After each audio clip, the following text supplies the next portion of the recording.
Ciao, and welcome to Immersion Travel Italy, where we don't just visit Italy, we experience it. I'm Caterina Ferrara, travel author, blogger, and your host. Today's episode is one I've been especially excited about because we're diving into a topic that sits at the very heart of how I believe Italy should be experienced: slow travel. I'm joined by Carlo from Slow Travel Italia, a company dedicated to helping travelers move beyond the checklist and into something much deeper, more meaningful, and truly unforgettable. If you've ever felt like you were rushed to a destination, checked off the big sights, but left feeling like you barely scratched the surface, this conversation is for you. Today, Carlo and I are talking about what it really means to slow down in Italy. We'll explore how to connect with local culture, how food and experiences can transform your trip, and how to step into Italy not just as a tourist, but as a participant in everyday life. We'll also talk about some of Italy's most beautiful regions, from Lake Garda to Sicily, Tuscany to Piedmont, and how to experience them in a way that feels authentic, personal, and immersive.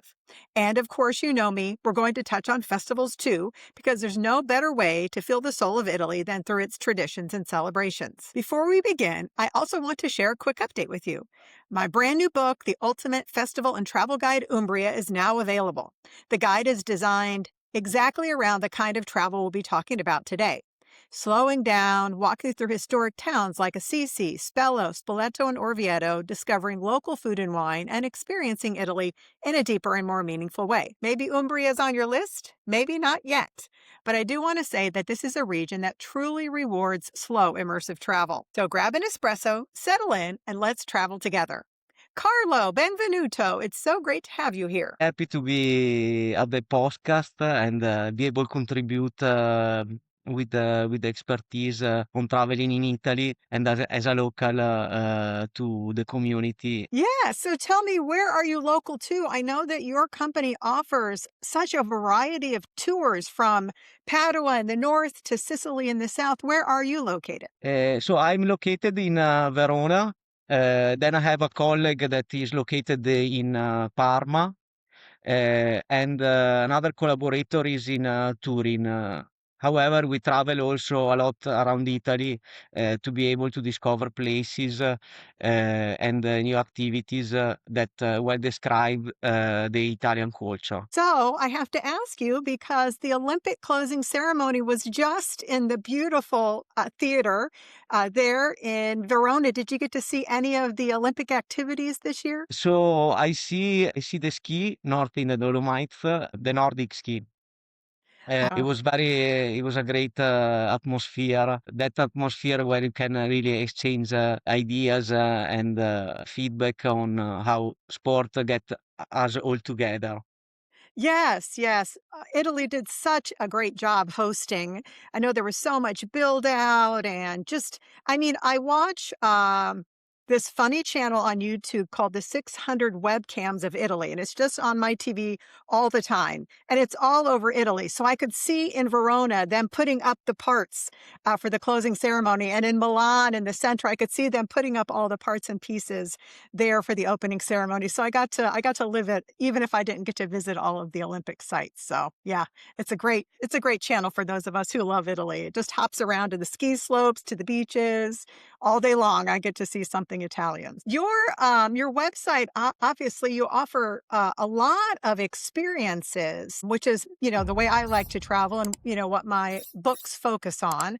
I started watching Italian TV when I learned Italian to kind of keep my language skills up. And what I discovered was that every day in Italy, there is some sort of festa or sagra, some incredible experience. And I really want to encourage my listeners to include experiences in their travels, not just to go and, go see all these sites and, see all these churches, which are absolutely incredible, and the art of Italy, but actually to have some experiences, because I find that your travel's so much more memorable when you meet some locals, or you make some pasta, or you go on a boat ride. So tell me what you think people experience with your travels the most and remember the most. Yeah, so the key part of an experience is also about the people you met, that most of the time are really passionate about their city or their production of food, wine, cheese,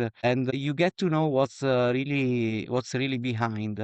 You get to understand what's behind the tradition of a city. You mentioned some of them, like Carnival is a big tradition actually, and is across a lot of city. Verona is actually a city that has one of the oldest carnival in Italy. And you get to know how all was started. For example, really the carnival in Italy, in Verona, started because the people were starving actually, and what we would call today a philanthropist decide to cook this traditional potato dumpling in the middle of the square of San Zeno. With a really incredible church in front, and that became the party of the carnival, followed by the mask, and every neighbor has his own mask, inspired by food sometimes, or inspired by all the kings that lived in that neighbor, for example. And that's what you get to know when you join a cultural or a food experience. Or an adventure in the countryside. That's what you really get. And sometimes you get over these, what you said, great landmarks that obviously are the key attraction in Italy, but sometimes they let other things to be over. We came to Verona and we went to the Opera of Verona. And one of my favorite memories is we were sitting in the piazza as all of the Italians were coming to the opera in the Verona, the theater, the Roman theater of Verona, which is still used today. So instead of experiencing that as just a tourist landmark, to experience it in use. And one of the most amazing things, and you know this because you live in Verona, but these women go to the opera in these beautiful dresses and high heels. And I'm like, how do they walk in those high heels on this cobblestone? And the men are dressed just beautifully, like models, one after the other, these beautiful clothings, like they're going to a fashion show in Milan. And it's outside under the stars and it was hot. We were just in our tourist clothing, but these experiences that happen inside of the ancient monuments, that's the connection, I think, for sure. Sure, and you get really to experience a show in a place that was actually built for this purpose. Remember, Arena is the first mass entertainment for the Roman citizen. That's what I say. You have to think about the stadium. So you can go there, obviously, to visit the arena, which is great. If you go even into a show, you actually live that experience in a place that was actually built for that.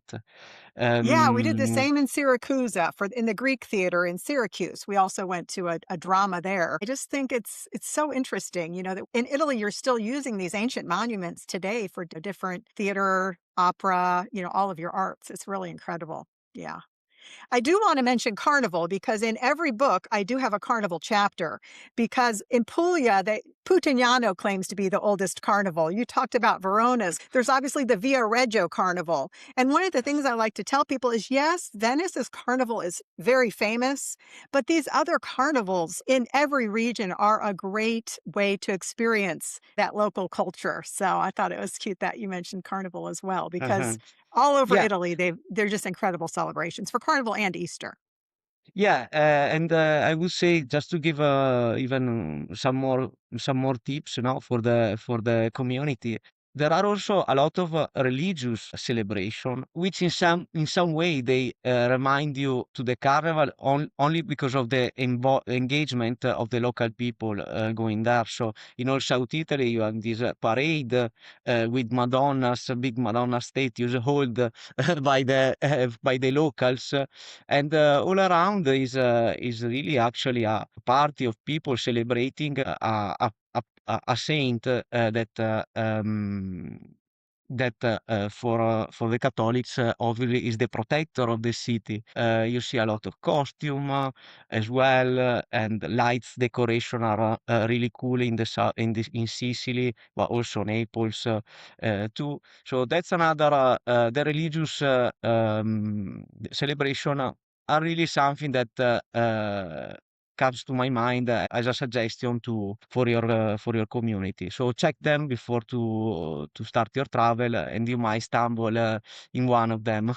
Yeah, and that's what my festival guides are for, to kind of give you that calendar by region. There will be 20 eventually. Who knows when I'll get them all written. But yeah, the religious festivals, I do want to say, even if you aren't Catholic or Christian, the religious festivals are always so welcoming.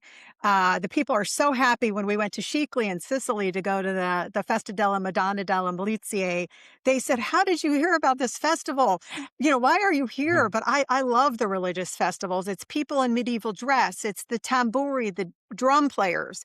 And these drum groups are, 8-year-olds and 80-year-olds. And there's flag throwing, kids and adults. And it's just a great community adventure. And a lot of the festivals have a special food associated that you can only get, during the festival, whether it's Carnival or the festival in Sicily. There's some special food you need to seek out. And so I always include that in my chapters as well, because it's just such a great way to get to know these communities and see a city at its most vibrant.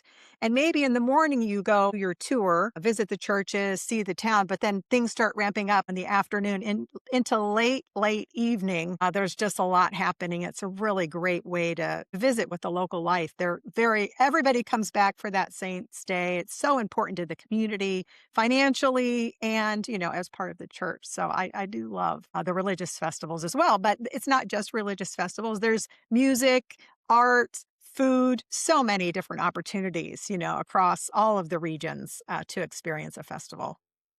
Yeah, I'm currently trying also to work in a way that so I know that not all travelers can plan so much ahead. So, for example, the Palio in Siena, which is a horse race with a traditional since the Middle Ages, where the locals are divided into teams, part of a borough A with their neighborhood.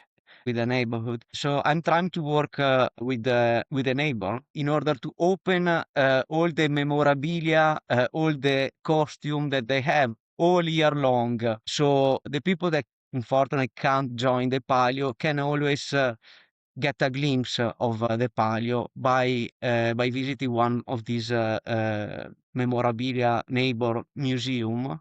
Um, with one of the people that normally organize the palio with the local group. So obviously the party and this great event can be also very busy actually sometimes like the palio. So for the travelers that are not able to join for that day, they can also experience how it's all the tradition and take it back. Okay. Yeah, that's really smart. I like that, because a lot of times those special things only come out for the day of the festival or the week of the festival. And then there's no way for a traveler to have that experience. And I think of St. Agatha in Catania. The statue of St. Agatha is hidden away all year. It's only visible when you come for the festival in February from Mm. the 3rd to the 5th. But there's all kinds of things like that that are sort of hidden away, that unless you're there or you have someone special with the keys to unlock the door for you, that you wouldn't be able to necessarily, see them. So that's a great idea. On your website, you talk about Italy for chocolate lovers. And I love this because I feel like there are so many towns in Italy that claim to be the capital of chocolate. You get it in Turin. When we were in Assisi, also Perugia, because Perugino chocolates there in Umbria, obviously, are very important. And so I'm curious, for your chocolate lovers, how do you focus your efforts when there's so much delicious chocolate in Italy? Choosing is a topic, no? Choosing which one. I choose Turin. I don't say no to Perugia, definitely, but I choose Turin because Turin and chocolate relationship comes from the first reign, the first kingdom of Italy, the one that formed the United Italy as we see it today. Okay. And in that courtyard at 4 p.m., they used the kings and the court people. They used to consume chocolate. Okay, and in that area there is a there is a large amount of chocolate maker that has shaped a particular chocolate and that are still made nowadays. So the story comes when there was a short of cocoa from South America, and the local chocolatier has to create the chocolate as good as before. So they start to use a product widely available that are the hazelnut, creating a blend called Gianduia that actually give the name of a carnival mask in Turin, bringing it back. And is a chocolate that is still produced today. They have amazing care for the quality. So I try both to work on a with traveler that has a few amount of time with a curated chocolate tasting, but also for those who have couple of hour more, we can bring them in a laboratory where they see also the techniques to make the chocolate with a professional chocolatier. And that's what we feel. We feel that the traveler is ready for more time to spend in Italy, less travel between cities and more time in a place to experience the place deeply, from the chocolate Yes. to the landmarks. Yes, I agree. When we were in Ragusa in Sicily, we went, for example, to a farm where they also make cheese. And that experience was so incredible with the owner. They're just making their ricotta for the day. They've got their food trucks. They also supply some of Ragusa, but it's so memorable to spend a day with someone whose whole life is these cows or sheep and this production. The whole family, the three daughters, the son, the whole family is involved in the production. And so these made in Italy, truly made in Italy, special kilometro zero foods are incredible. And I do love the chocolate of Turin. So that's a great experience that you've added to the repertoire, certainly to go to a chocolate factory. Yes. On the other hand, not to hide Perugia, which is a great town to visit. The chocolate in Perugia started with Perugina, that invented an iconic chocolate in Italy. It's called the Baci Perugina, which every lover give to each other because there is a message, a love message within. And so nowadays Spark some more producer in the area. It's definitely if you are in the area, don't miss this because the tradition is there available. Try the chocolate from Perugia. Yeah. And of course, Perugia's patron is St. Valentine. And so I always think of St. Valentine's there and chocolate, and I wonder if they're the first city that sort of combined their chocolate festival with St. Valentine's Day and Mhm. started that tradition with the bocce and connecting the Valentine's tradition of giving chocolates to your Mm. significant other because it's all there in that town. But I also will say Modica in Sicily claims to be an origin of chocolates, and of course the reason is we're talking about the discovery of America. We're starting to bring ships over from America. Sicily was the kingdom of two Sicilies. They also were bringing chocolate in, and Modica itself in Sicily became a capital of chocolate as well. So that's why I was joking that it's not just Turin, although Turin Yeah, is certainly probably the most refined of the cities. definitely. I'm in love with Sicily, to be honest. Me too. Mm, So, one of my favorite destinations in Italy is also Lake Garda, and everybody talks about Lake Como. Lake Como is very famous. What kind of recommendations do you have around Garda? I always say taking a bike ride. There's a nice bike trail. If you don't want to pedal, you can get an electric bike. Of course, there's the parasailing at Malcesine. And not everybody's up for that. I wasn't, but my son did it. So I'm curious what you think, what you would recommend around Garda. I could recommend to take a public boat to Limone. Just to obviously there are a vast range of boat activities from private boat to public boat. With a public boat, you can go on the other side of the lake in a town called Limone, which in English means lemon. Yes. And is actually the most northern point of lemon production within Italy. It has an historic heritage. When you go there, you will see a lot of ruin of greenhouses that they used to host lemon orchard. It's a great way also to see the lake from the middle, the vastity of this lake. And also, the sightseeing is always great, especially when you come back at the sunset. Yeah, I do think that the ferry boats on Garda and Como, all the lakes, are a great cost effective way to get out on the water and really Definitely. enjoy the lake because Sì. if you can rent a boat and have a day on the boat and swim and everything, but the most cost effective way is just to hop on the ferries. There is an app and it's easy to use and get around the lake that way. I also, like I said, Malcesine, Sirmione is so special. The water's cold. I did swim. It's cold water, I think, even in July and August because it's the mountain runoff into the lake. But Garda's an Mm. easy place to get to from Verona, obviously. Yeah, the easiest place it's Sirmione, which it has a great castle at the beginning, then a ruin of a thermal bath. If you want to relax, sometimes traveler come to Verona that they need the relax. So what I suggest them is go to the thermal bath in Sirmione.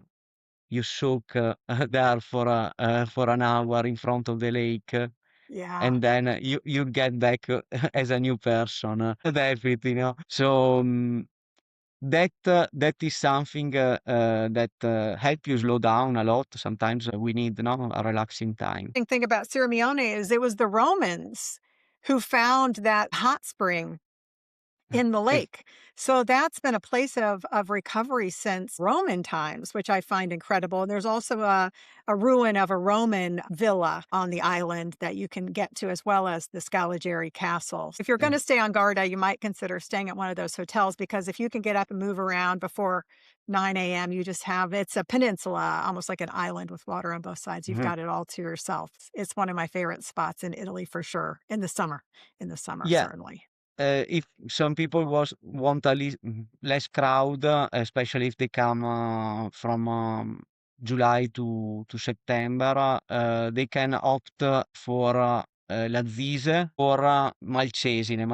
Malcesine, the higher you go in the Lake Garda, the less amount of the less space you will have around you. It's That's true. It's true. Yeah. And I think part of that is because the major Italian towns like Milan and Verona are to the south, and the train stations are at Desenzano and Peschiera del Garda. So if you're using trains to get around, you end up there on the south of the lake. Then if you want to go north, you need to embrace the idea of the ferries to get north. mm, Yeah. yeah. So, but obviously Lake Como is a very popular lake. Are there experiences on Como that you recommend? So I recommend the boat again if you want. I know it can get a bit crowded sometimes, Como. So perhaps if you want to go a bit out of the crowd, you could do a wine tasting, for example, or it's a place with a lot of olive mills. So that's another stop a traveler could. I know when people think of wine tasting, they think of Tuscany, but Yeah, there's is incredible wine options all over, right? I mean, it's not just yeah. Tuscany, it's even Puglia now in Sicily. Yeah, definitely. Well, the wine they grow well near the volcans. So if you think that Sicily has the most important volcan, all around this volcano, what it grows is great wine, and they do great bold red, olives, lemon, and the pistachio. So possible to see some food producers are starting to engage more with local traveler because it's an iconic product of Italy, so much cooked in the Sicilian recipe, and it does have. So you know that in Italy they have this name to protect the food, no? So DOP is one of them, or DOC for wine. Right there, you have the DOP for the pistachio. Yes, and Bronte does have a pistachio festival, of course. So you can consider doing that. That's in my Sicily book because obviously they have major celebrations for their pistachios that they've had growing there. And of course, Mhm, the wine and olives were brought to a lot of the south of Italy because the Greeks settled there. It was mm. part of Magna Grecia, Greater Greece. And so they brought in a lot of that production in the Romans. So some of these, vineyards and wine, productions all over the southern Italy have been there for thousands of years. It's absolutely an incredible cultural heritage. The wine, the olives, and other foods as well, and peppers in Calabria. So it's just about sort of understanding those local food traditions, what grows there, and then that's what's going to be the kind of foods that you want to find when you're in town. The Yeah, food that's what culture I is very much seasonal. That's what I always invite traveler to do.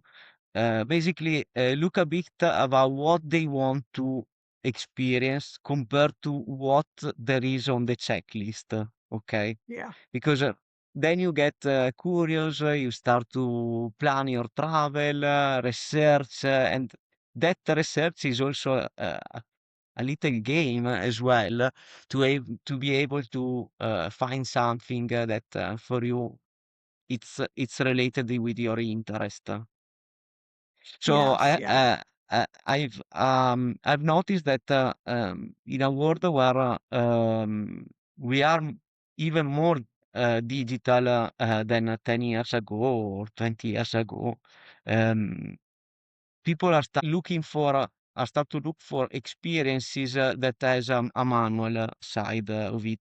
From, for example, a cooking class to class around the art restoration, for example. Yes. Um, Yes. Mosaics. We talked about olives and we talked about wine, but also cheese. Every region, every city has some sort of local cheese, and some of them were related to the pastoral atmosphere, like Le Marche, Elise. Some of these people were with the sheep moving through the mountains, moving up and down. And so they had to have cheese that would last without refrigeration and things like that. So a lot of the traditions, food based traditions, are a necessity. Maybe a local yeah. bread that was made for the people who were out in the fields. And so I find that to be just a beautiful thing, sort of the food traditions in all of Italy.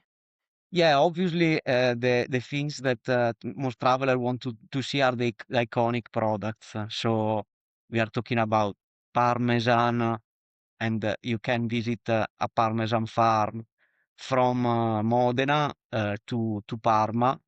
That's the area, the designated area for the Parmesan. Or the mozzarella is actually more widely available. There are DOP, Buffalo mozzarella in Amalfi, Paestum area, which I think is a lot underlooked, still underlooked by travelers, and in many other places from Sicily to Apulia. You mentioned Modena, but we didn't talk about balsamic.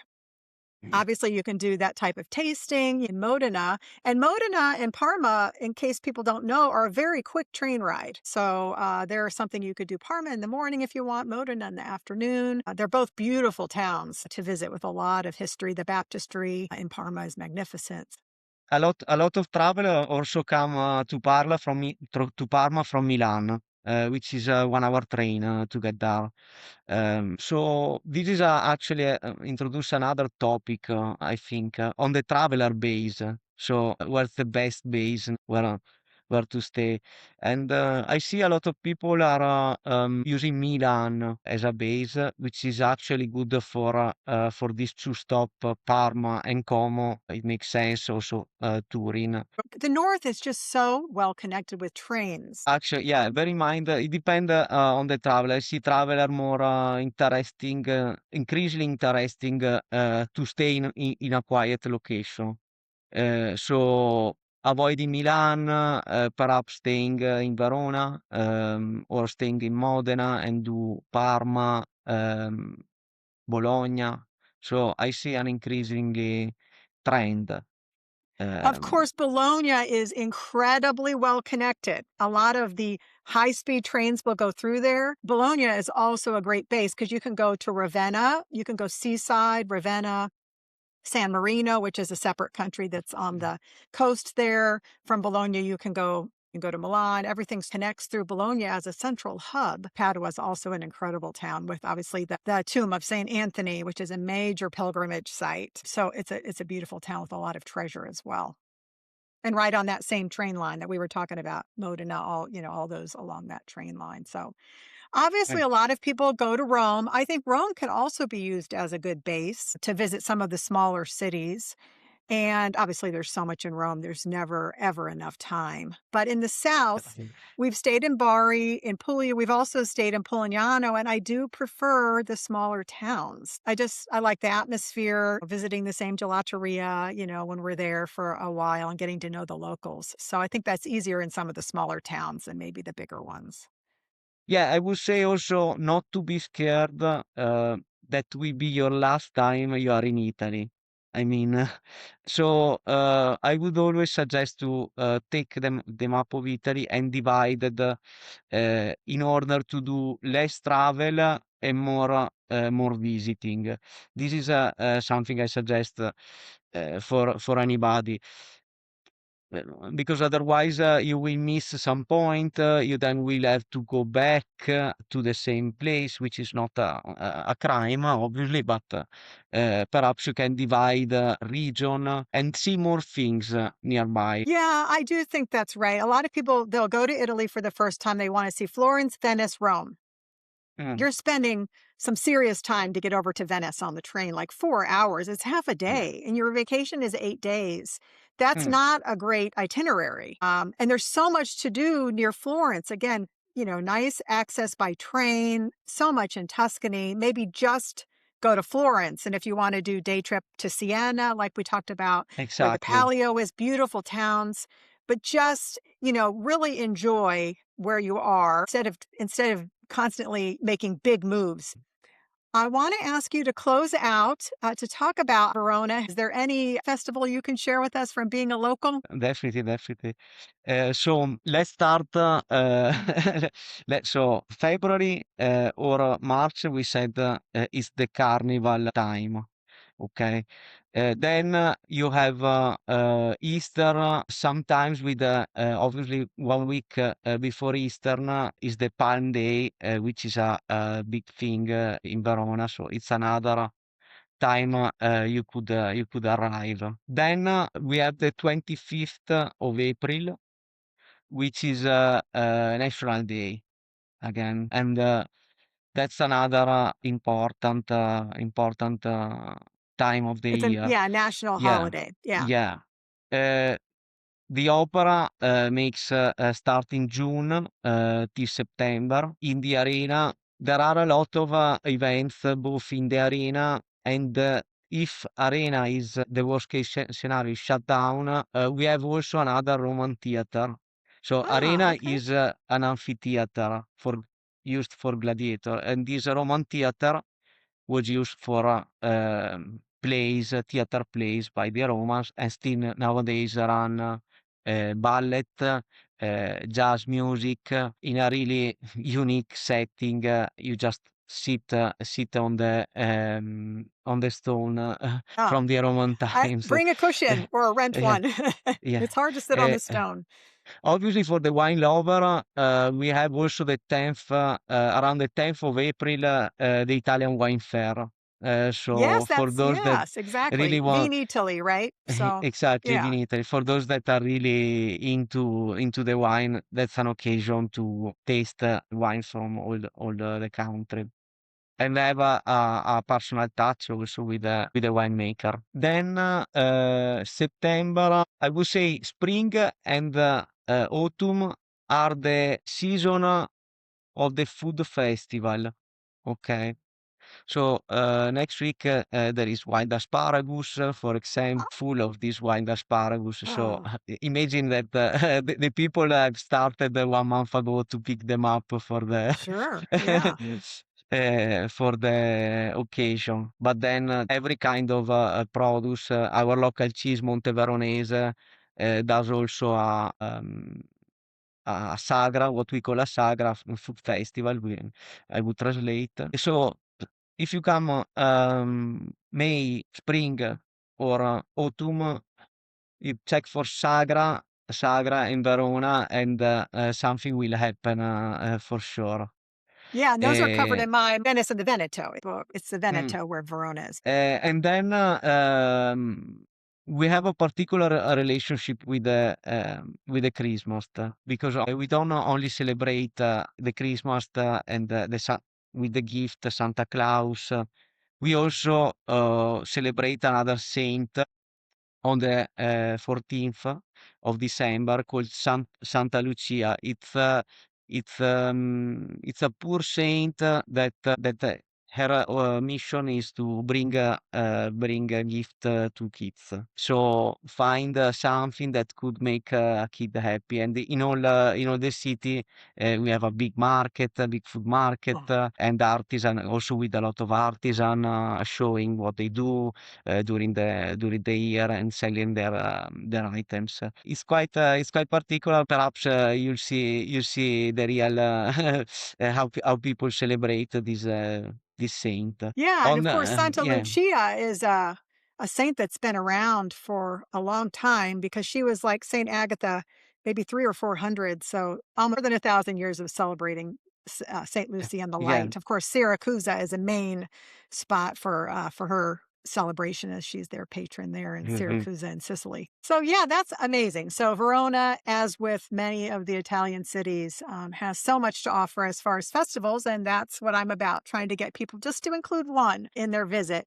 It doesn't have to be the biggest one, like St. Agatha and Catania, where there's 1 million people. It can be something, smaller and more local, but there's so much to enjoy. So, Carlo, I really appreciate you being with me today. Thank you so much for sharing your methods for slow travel. And I will, of course, include your website in the description box below for anybody that wants to communicate with you. So thank you so much for being here. Thank you, Katerina. It was a pleasure to share some tips with the community, and thank you very much.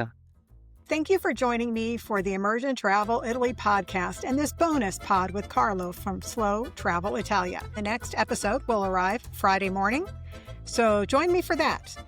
Until then, travel slowly, travel deeply, and let the cities tell their stories.